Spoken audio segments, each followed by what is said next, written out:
so much talk going on about, securing borders and one thing and another. I saw a post that was put up, I think it was very, very late last night, by the Home Office on the Twitter or the X platform. And it's to do with the appointment of yet another border security commander.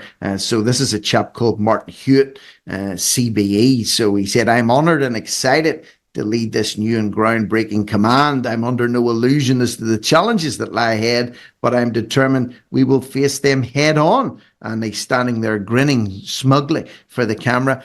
I mean, again, this isn't a problem you can just literally solve overnight, but not far off it if you just simply say, well, we're going to stop using the Royal Navy and border force and the RNLI as water taxis. And if we do apprehend people in the middle of the channel, we'll be dumping them straight back over to France. Would that not be at least a big step forward to deal with this problem?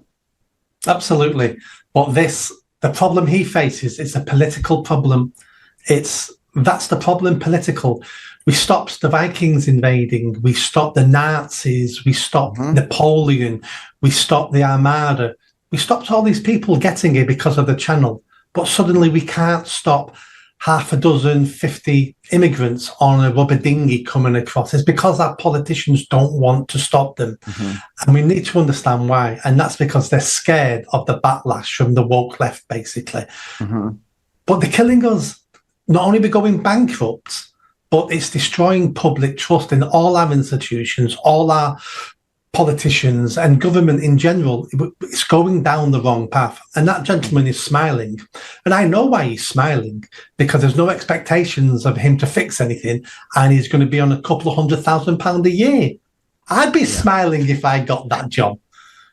Yeah, I know. And you know what? You could do it. You could do that job. I guarantee he'll do nothing, because all we've had is empty promises. Priti Patel said it. Rishi Sunak said it. Boris Johnson said it. Now Keir Starmer saying it. Yvette Cooper saying it. Now we have this guy saying it. It's just talk, talk, talk. And as they release these press releases, literally, I would dare say, another dinghy rolls up and lands, and another 50 to 100 people spill out. At some stage, there's 800 to 1,000 people coming in daily. Well, they're telling us verbally what they're going to do. Nothing is actually being done about it. Nick, I cut you off, not intentionally or rudely, just before the break there. You were about to launch into a point in counter to what I was saying, so fire, shoot. The point was, if you think the immigration problem, illegal immigration across the channel is bad today, wait for a couple of months, because now Germany have closed their borders. Austria is going to be doing the same. So's Holland. Where are all those illegal immigrants going to go? Well, I'll tell you where they're going to go. They're going to go to the most warm, welcoming country in Europe that welcomes them with open arms, that gives them a 4-star hotel, doctor access, dentist access, free money, mobile phone. They're going to be coming here. So let's wait a couple of months and let's see how bad this problem gets, because Europe have seen the light now, and Europe are closing their borders. And hopefully now we're going to have a race across Europe of who's going to create the most anti-immigrant policies. And the ones who create the toughest policies will be the ones with the least problem.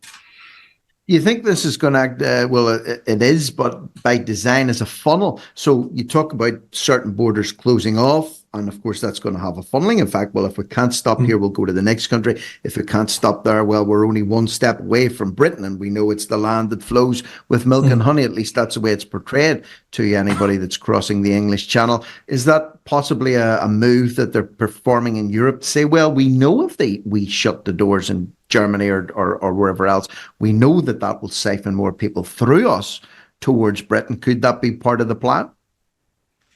I don't think so. I don't think they give us any thought whatsoever. The reason why Europe are beginning to do this is because all those politicians in power know they're not going to be in power much longer if they don't get a grip.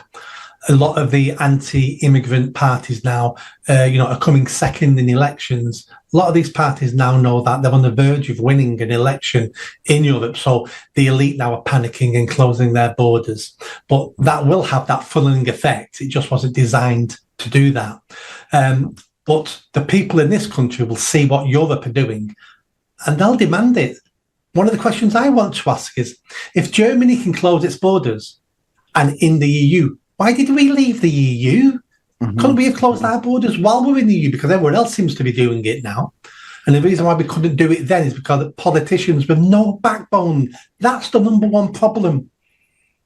It is, and back to the very first point that you made. So, what do we do to get ourselves out of this mess? We need to get ourselves some politicians with vertebrae, cervical vertebrae in their backs instead of jelly, which seems to be there in the place of the spinal column. Did you enjoy that video? I think you did. Come on now, hit that bell, subscribe, comment. Let's build this channel. I need more followers. I need more subscribers. Be part of the journey. See you soon.